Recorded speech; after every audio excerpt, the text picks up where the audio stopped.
Bem, hoje eu tive muitas dificuldades para fazer a transmissão via internet e resolvi tomar emprestado o Facebook de um parente, de um primo, para dar continuidade à transmissão. E nesse momento, então, nós vamos começar a falar sobre a aplicação do sistema nervoso à mediunidade. A ciência médica, eminentemente experimental, encontra sérias dificuldades em certificar-se das operações realizadas no interior do cérebro, já que não consegue proceder às suas experiências em ânima viva. E quando disseca o cadáver, aí já não mais encontra o principal agente, que é o corpo astral.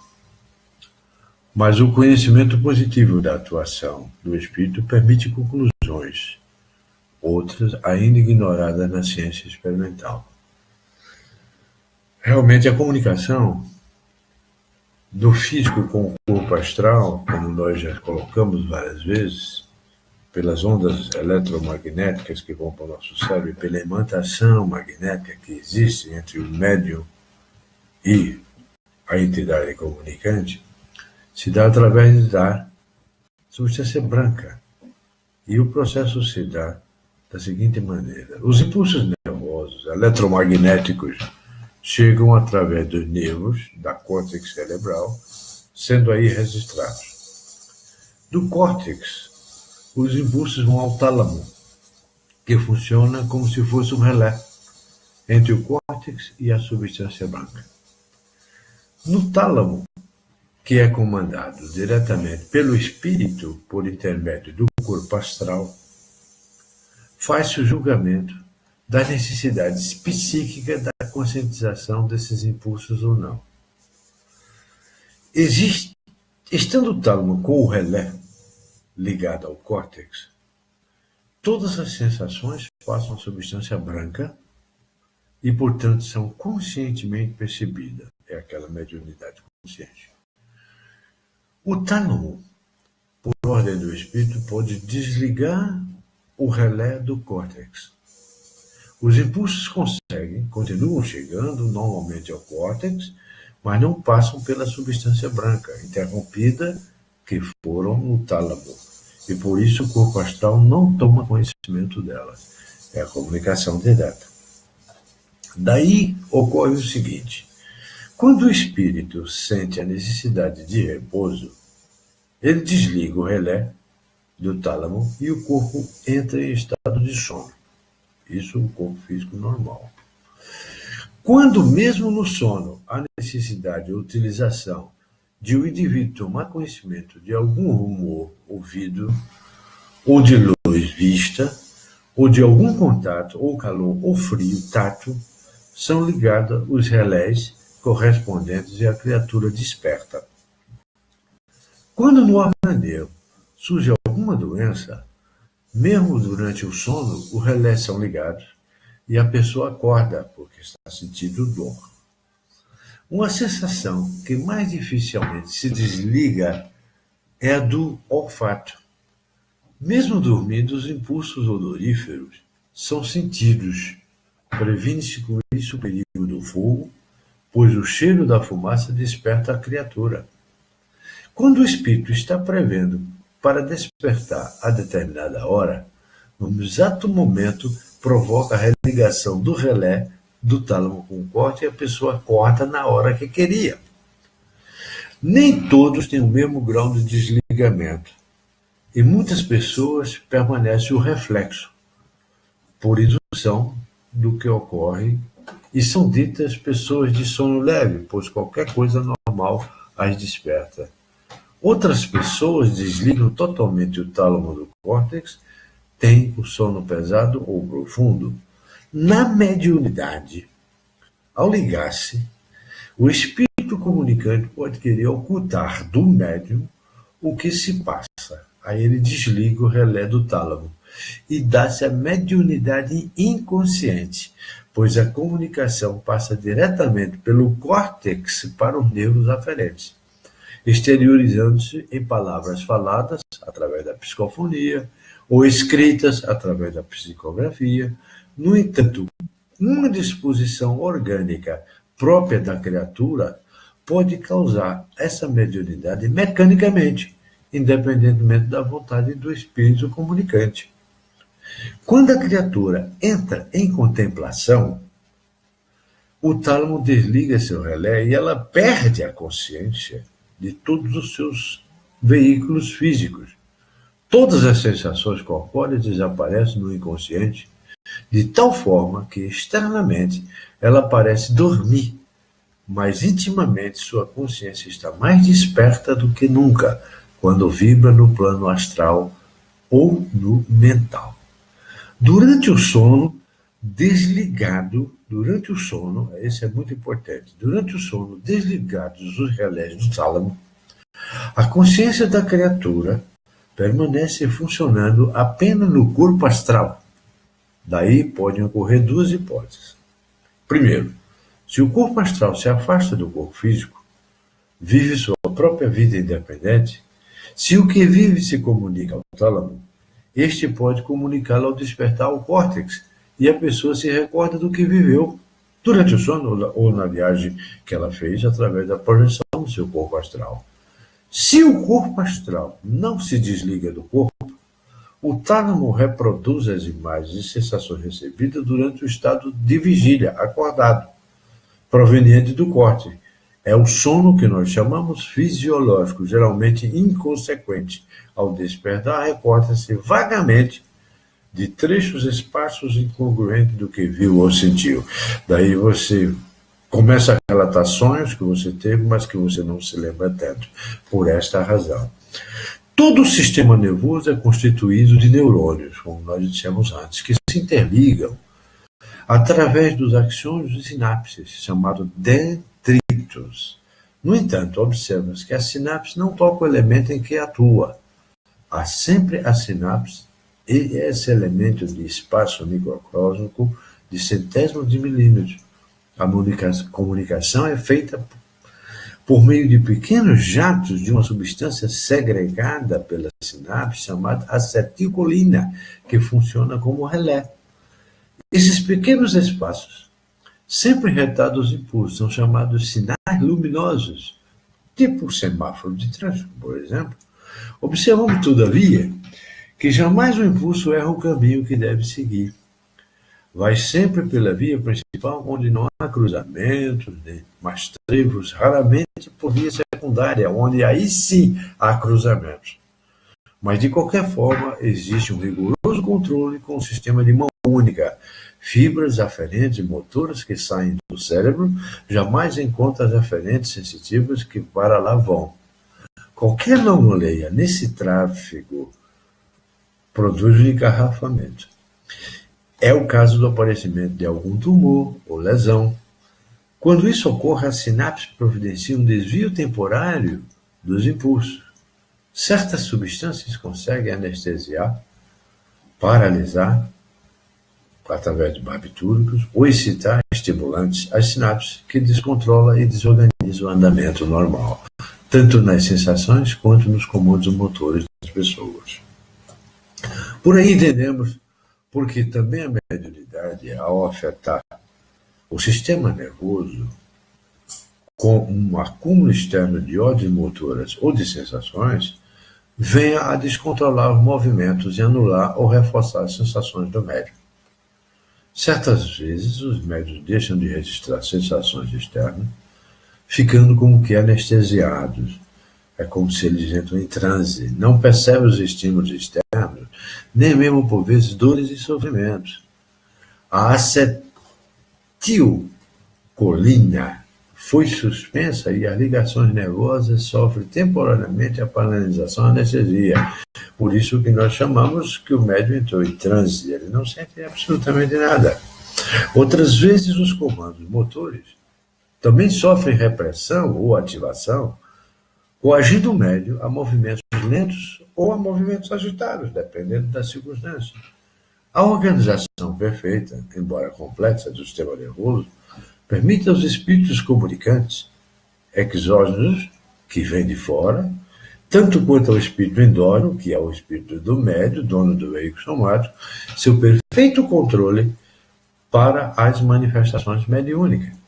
Quando o médium está bem treinado na execução passiva das ordens recebidas, se não houver treino e prática, as comunicações ficam descontroladas e nelas não se pode confiar. Se não houver essa possibilidade, a comunicação se tornaria bem difícil. Entretanto, não é necessário que o espírito comunicante controle todo o sistema nervoso do médium. Basta lhe estabelecer uma ligação por meio de um fio fluídico com um dos seus plexos nervosos que são alcançados por meio dos chakras, para adquirir o domínio das zonas motoras ou sensitivas controladas por aquele plexo. Por isso que nós vamos começar a estudar os plexos. E o primeiro plexo que nós vamos estudar é o carótido e o cavernoso, que é do sistema simpático, derivado do carótido do ramo superanterior cervical simpático pelos ramos e fibras aferentes. Então, assim, nós vamos chegar ao plexo carótido e cavernoso com as seguintes fibras aferentes. As anastomáticas, para os nervos motores oculares externos, para o patético, que é o ramo oftálmico dos trigêmeos, e para os glândulos de Gasser, como eles chamam. Fibra longa e fina que penetra na órbita ao lado do nervo nasal. A raiz simpática do glândula oftálmico. A fibra pituitária que penetra na hipófise. As fibras meníngeas que vão à dura mater. As fibras mucosas que enervam o sinus afenoidal. E as fibras vasculares da carótida interna. Muito bem. Nós estamos falando apenas de um dos plexos, né? O carótido. Como vemos, esses plexos aumentam grande atividade na recepção mediúnica, quando é atingido o chakra frontal. Suas ligações diretas entre a hipófise e o olho, que é o glândula oftálmico, o ouvido, a fibra carótido-timpânica, e o nariz, ligação com o nervo nasal. Fazem desse conjunto de dois plexos o distribuidor das sensações, das vibrações recebidas pelo chakra frontal, pela hipófise.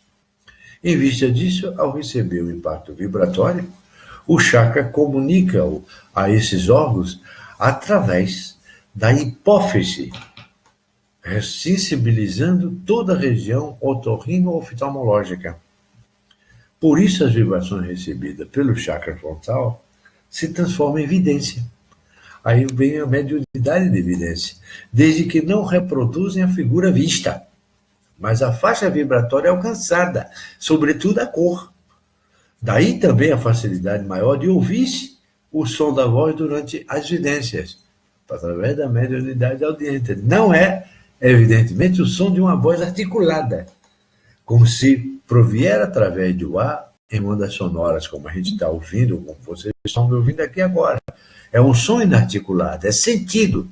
É um som sentido dentro do cérebro, sem som, mas ao mesmo tempo com todas as características da palavra articulada. A ideia penetra de forma audível, através do nervo auditivo, e repercute cerebralmente. Difícil de explicar, mas imediatamente compreendido por quem já tem experimentado o fenômeno da mediunidade audiente, que, como se as coisas explodissem dentro do seu cérebro. Ocorre ainda a recepção por via nasal de odores e a mediunidade olfativa, ou melhor, das vibrações odoríficas do plano astral, e o que desenvolveremos quando falarmos sobre o sentido do olfato. Na evidência, por meio da hipófise, que é o nosso chakra frontal, que é através dela que nós temos a evidência, o médium não chega a ver com nitidez a figura, entrever combinações e variações de cores, ou de preto, cinza, branco, de acordo com as emissões de frequência vibratória do ser que emite as radiações. Dependendo do ser que está se comunicando, o médium vidente tem a visão, e às vezes até como se fosse uma sombra, uma veste branca, às vezes aparece da cintura para cima. As pessoas não têm uma noção precisa. Conforme a figura é suprida pela imaginação, que interpreta as diferenças das cores, que são as vibrações, atribuindo-lhe formato, consistência e pormenores. Aí é o médium que faz isso. Mas só muita prática pode fazer distinguir um ser real existente no mundo astral de uma forma pensamento que ele é dirigida, criada pela mentalização de um encarnado ou desencarnado. Por isso que você emite uma onda de pensamento, uma forma de pensamento, e a pessoa tem a impressão de estar te vendo ali na frente, no quarto, na casa, até passando. Você emite uma forma de pensamento e a pessoa tem a nítida impressão de ter visto você. Além disso, encarnado. Também desencarnado e encarnado. Eu estou falando de ambos. Além disso, o impacto sofrido pela hipófise fala ativar-se, provocando a estimulação de outras glândulas endócrinas, que aumenta a produção hormonal. Isso é muito sério. Sua estreita ligação com o plexo cervical no sistema raquidiano, que nós vamos discutir posteriormente, e com os glândulos cervicais do simpático, de que faz parte do impacto com o chakra frontal, influencia grande parte do veículo somático do médium. Por exemplo, a ativação das glândulas sudoríparas, sobretudo das palmas das mãos, quando a pessoa pensa ou fala a respeito de ocorrências do mundo astral, ela fica como se estivesse suando um pouco as mãos, ou ainda diminuição da circulação sanguínea nas extremidades das mãos e dos pés, sentindo como se houvesse uma queda de pressão e a pessoa fica fria, as mãos e os pés com maior fluxo de sangue nas artérias cerebrais e cardíacas, que representam as emoções, tornando fria essas extremidades. Mas não é nada de queda de pressão. Dá a impressão que é, mas não é. Os plexos carotídeo, como nós chamamos, e o cavernoso, também são atingidos quando o chakra frontal recebe o impacto das imagens formadas pela imaginação do próprio paciente, e não somente pelas imagens externas a ele. Esse plexo carotídeo e cavernoso, quando também são atingidos pelo chakra frontal, recebe o impacto das imagens formadas pela imaginação do próprio paciente. Então é aí que a gente tem a impressão de ver. A evidência é a pessoa, inclusive da forma como ela se apresenta. Em todos os casos, todo o complexo nervoso do simpático é atingido, com maior ou menor violência, por meio do chakra frontal. O efeito secundário no sistema circulatório inteiro do médium. Do ponto de vista da ciência espiritualista, que é a que nós estamos estudando, diríamos a ação do corpo astral, nervos, repercute no duplo etérico, sangue, modificando as impressões externas do corpo físico denso da matéria. Na próxima quarta-feira, nós falaremos sobre os outros plexos, sobre o sistema do plexo cervical, como se dá a nossa situação em termos dos nossos pulmões, o plexo laríngeo, a nossa fala, a psicofonia, como é que ela se dá. E, conforme estamos verificando, a atuação do chakra laríngeo repercute nos dois plexos, mas movimentando a área governada por eles, né, que são por causa do nosso sistema linfático. A influência do plexo cervical provoca fenômeno bastante comum. O médium, com frequência, ouve antes de falar as palavras que vai dizer e sente uma leve pressão em toda a região da garganta, como se ele estivesse emprestando o seu sistema psicofônico para um terceiro, que está utilizando por imitação, por vibração, etc.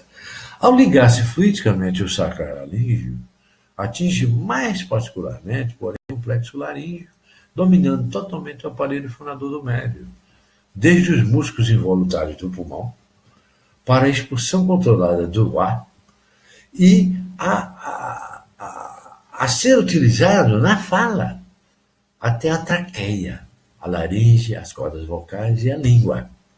O espírito atua como controlador de tudo isso, de forma que o médium não consegue resistir-lhe. tem a impressão, por vezes, de que lhe colocaram na garganta um aparelho de comando que passa a falar independente da sua vontade, da vontade do sensitivo. Nesses casos, meus irmãos, verificamos que há mudança no timbre de voz. Por isso que muitas vezes você muda o timbre de voz como era o espírito comunicante.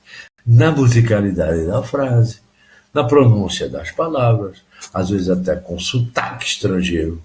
Ora, o espírito fala diretamente em sua língua de origem, às vezes totalmente desconhecida do sensitivo. Ele não é.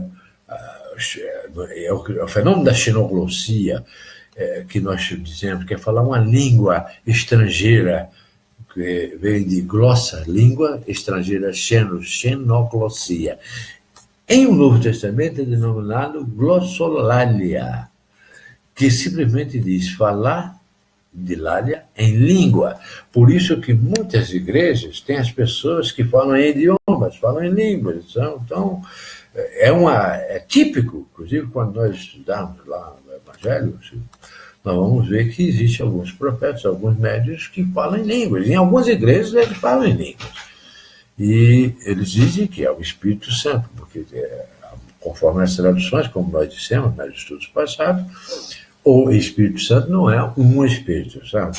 O que ele está falando é por um Espírito Santo, porque no grego, como eu disse, eu repito, dos estudos do sábado, o grego não tem o artigo definido ou.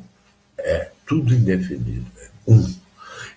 A tradução é que foi equivocada. Embora não muito comum nas diversos casos bastante conhecidos na literatura espírita, mas cuidem os dirigentes de não deixar se enganar por espíritos mistificadores que fazem o médium desandar numa algarvarria incrível, fazendo crer que se trata de idioma desconhecido e está só balbuciando palavras. Quase sempre o espírito se diverte à custa dos crédulos que o leva a sério. Ele parece falar um monte de palavras sem sentido e a pessoa diz, está falando línguas, e não é nada disso. Se o não fizerem, comprovada está a mistificação, que deve ser tratada especificamente como tal. Se o médium já fascinado não aceitar, paciência.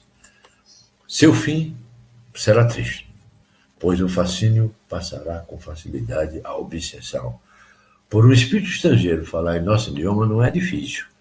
Basta lhe transmitir ao médium as ideias que ele se transforma nas palavras da sua língua, da terra onde ele está. Pois as ideias são as mesmas em todas as línguas. As línguas faladas é que são diferentes. Nesse setor, o dirigente das mediúnicas não deve ter pena nem alegar caridade, pois esta consistirá em esclarecer e educar o médium, quebrando qualquer fascínio de espíritos mistificadores. Acredito que com isso nós encerramos hoje e vamos então falar sobre o plexo bronquial na próxima quarta-feira e mais algumas outras coisas, cada uma ligada diretamente à mediunidade. E nós vamos entendendo os diversos tipos de mediunidade. Em nome de Jesus, eu abençoo a todos e peço desculpa por ter tomado emprestado esse Facebook para colocar, porque o meu não está funcionando. Muito obrigado a todos, que Deus os abençoe. Em nome de Jesus, amém.